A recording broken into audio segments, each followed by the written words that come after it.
Hello, everybody. It's Wednesday, hump day, and I have Mike. He's over at the shop. I'm in the studio, but he's got some really good information for you.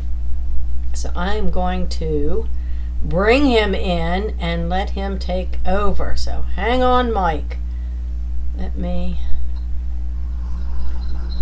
see. There you go. It's all about you. All right.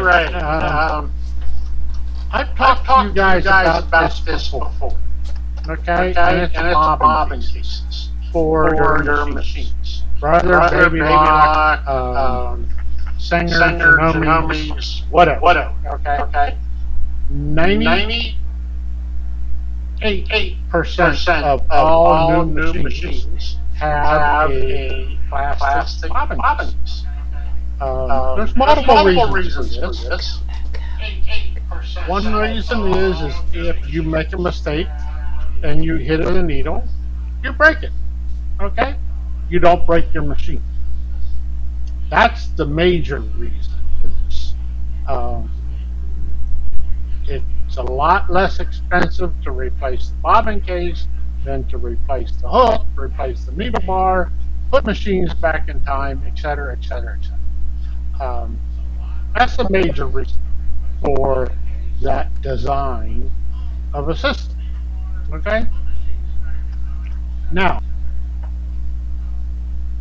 normally you can tell when one of these things wear out, break, somebody's hit it, different things like that. Now, that being said, there's also a scenario of they wear out. Different things like that. Whenever I say wear out, I mean I replaced one in Sherry's machine. I think over the weekends when it was. Problem is when she was stitching, there would be sometimes, not all the time, the bobbin thread would come to the top and not look correct in her stitching, embroidery, etc. So I had just cleaned the machine, looked at it, took it apart again, looked at it, started playing with the machine, and I said, Sherry, do I have an extra bobbin case here at the house? So I did. So I put it in, and she went and did some stitching and stuff, and the machine started working. Okay. Then I started inspecting the bobbin case. Well, what I found was around the edge of the bobbin case, it had worn, and the thread was dragging on the bobbin case. Thus, it would act like the tension was off in the bobbin case because it was pulling thread up to the top. It wasn't coming through the system cleanly. Okay? And these things are very sensitive to tension. Okay? They get a stitch looking like they do because they expect a perfect, clean loop when forming a stitch. Well, what I found was part of that bobbin case had been used enough that it wasn't smooth, okay? And she was having a problem. So, do they wear out? Yes. Is it part of the things that I need to pay closer attention to when servicing a machine? The answer is yes. Most of the time, people break them before they wear them out. But Sherry does a lot of stitching. She does a lot of projects to show on her classes and etc. So, do they wear out? Yes, ma'am, they do wear out. Um, did I just order more? Yes, I did. Why? Because if you are a heavy user of that machine, it can wear them out. Also, there are people that are putting in aftermarket bobbin cases. I had another scenario that a person put in, 30th and at 10:30. the Yeah, just move repair it. shop said, "Oh, that's the right You're bobbin welcome. You're case." welcome. Have a It is bye. and it isn't. Okay? If you see one without paint on the tension screw, that bobbin case is You're intended welcome. You're welcome. for Have you to a do bye. stitching and for you to do some of your projects where you adjust the tension um, based on some unique characteristics of your design. And you'll hear of designs being, well, you need to adjust the bobbin tension.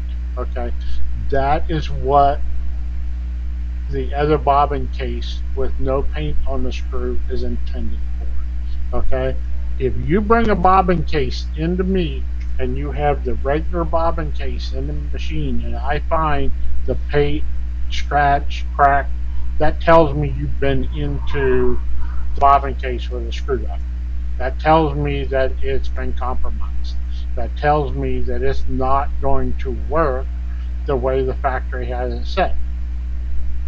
So that's just some little FYI and for you to be aware of and for you to be aware that when you take a machine in, they can tell you that the bobbin case is worn out.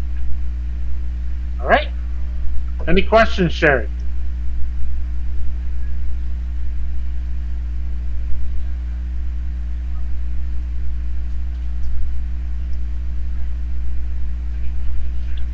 All right, I just texted her, so. No, I don't see any. All right. So. Nope, no questions. Being that there's no questions, I'm done and hanging up. No, I don't see any. All right. Bye. Nope, no questions. Being that there's no questions, I'm done and hanging up.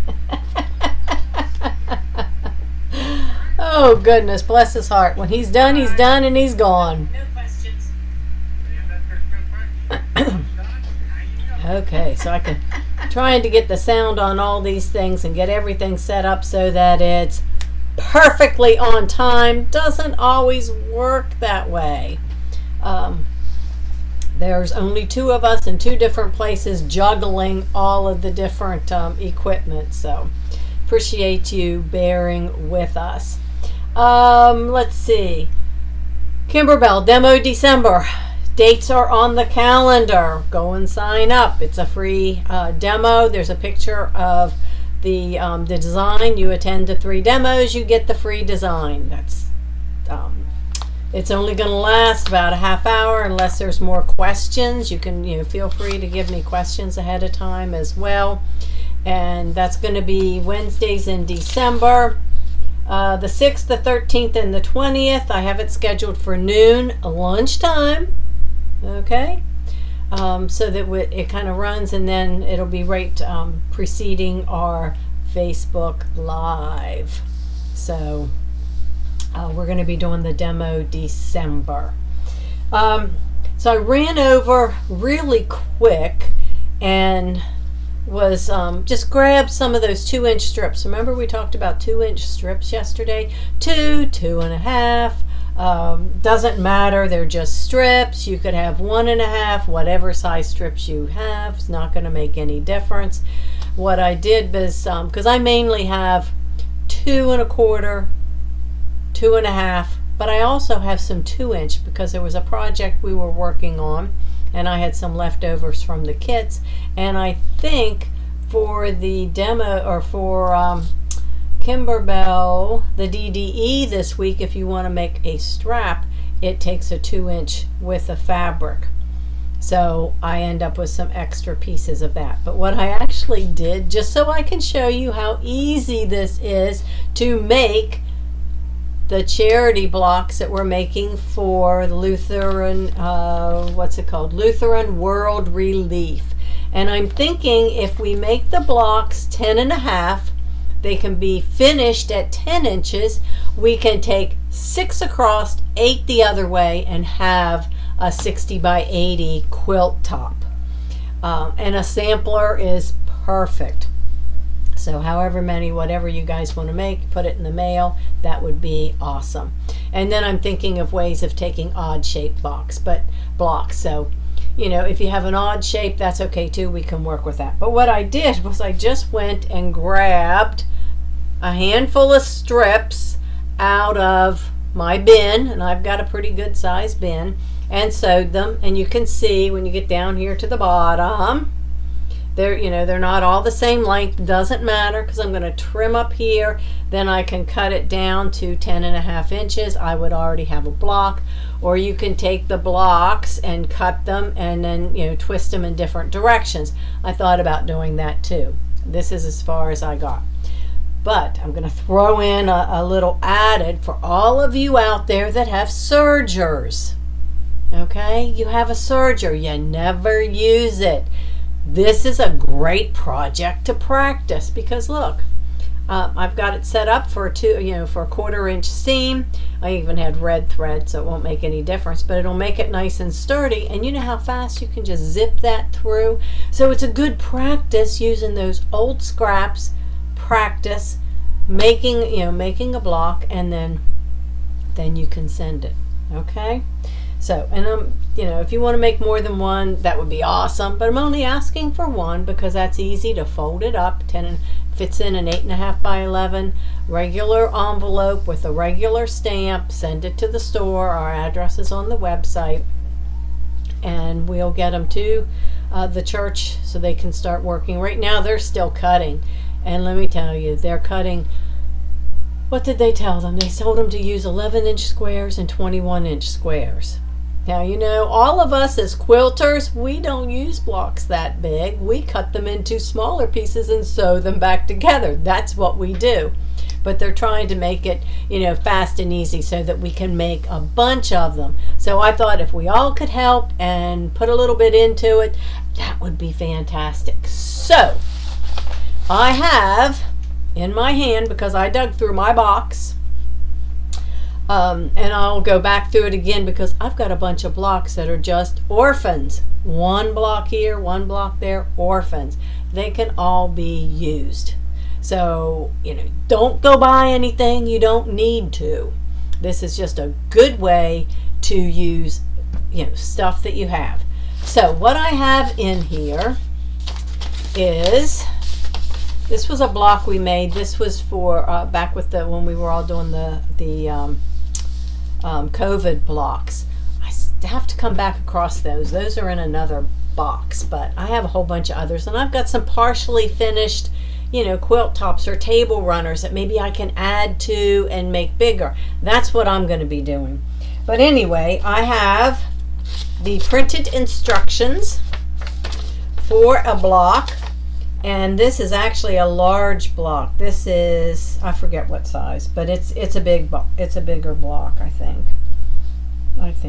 Yeah, this, when I did these, they were big. It was like the biggest size. But anyway, it doesn't make any difference. The fabric, I have the fabric in there. I have the little pattern. I have 6 of these. So the first 6 people that either post or call the shop, and not that I'm just giving it to you, that are willing to make it and get it back to us. Okay, I'll put it in the mail to you, and then you can mail it back. You can see the whole, the whole thing is in an envelope. That's all it is, an 8.5 by 11 envelope. If you want, I'll give you the postage to send it back. But 6 people, I have 6 of them, and if you just let me know, hey, I'm willing to make it and do it, let me know and I'll get them to you. Okay, but we do need them back because they're going to be taken down to the church, and like I said, those are bigger blocks, I think. So whatever size they come out to, that's fine. I don't care. Like I said, we can work with it, but there's 6. It's going to be the same. Okay, so All you need to do is commit to making it. Now, if you call the shop and tell Mike, just say, please write your name down and tell Sherry, because he has no clue what I'm doing, and that's what he's going to tell you. He doesn't know. If you call and say, I'm committed to making one of the 6 blocks, he can just let me know, and I'll make it, make sure that I get it. But make sure we have your address as well. So anyway, that will kind of help, and we'll see what else we can come up with. But I just thought that was really cool. A cool way, if you have a serger, it's easy to set it up on a 1/4-inch seam and zip. It goes so super fast. If you don't have one, it's okay, because you can do lots of things 1/4-inch foot on your machine. If you want to get the kids together to make, do something like that, this is a fantastic way to get, the kids. Somebody that doesn't know how to sew and wants to try, they can sew and make a block, and you can say, hey, we're making this, and this is the charity group, and we'll make sure we have pictures of all of the the quilt blocks and everything. I do have we have quilt guides at the store, and then we have, where's my new ones? Oh my gosh, way back here. Let me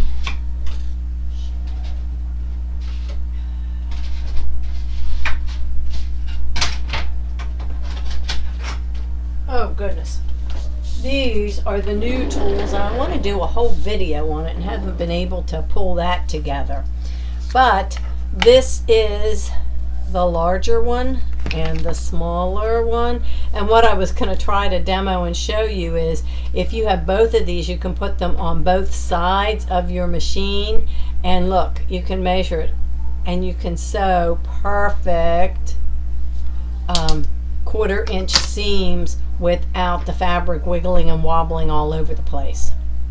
So that that'll be coming. I'll get that put together. So anyway, that is all I have, unless somebody's got a question or a comment. Go sew something. I see that Colleen said that Kim said today that the table, the mini quilts, there will be a round 2 for the whole year. So I'll talk to Mike and see if he wants to set it up as 2 6 months, or if he wants to set the subscription up as a year. Doesn't matter. If you sign up for it, you're not going to get charged to the first of the year. We're just getting head counts so that we have we know how many kits and things to make. So you guys make it a great afternoon. Tomorrow is Thursday. We have our dealer digital exclusive for the month, and I'll be showing you what's coming for next year during that event from 3 to 5 tomorrow. So make it a great afternoon. Go sew something, and let's have some fun and make a quilt block, whatever colors. Remember, the only stipulation is no religious symbols, no church symbols, no red, white, and blue, military, camouflage, that kind of stuff. But hey, lots of colors, lots of, look, scraps for binding, lots of binding fabrics. All of those things work great. Flowers and geometric and pretty much anything you have except, those specific things. So I will see you tomorrow at 1.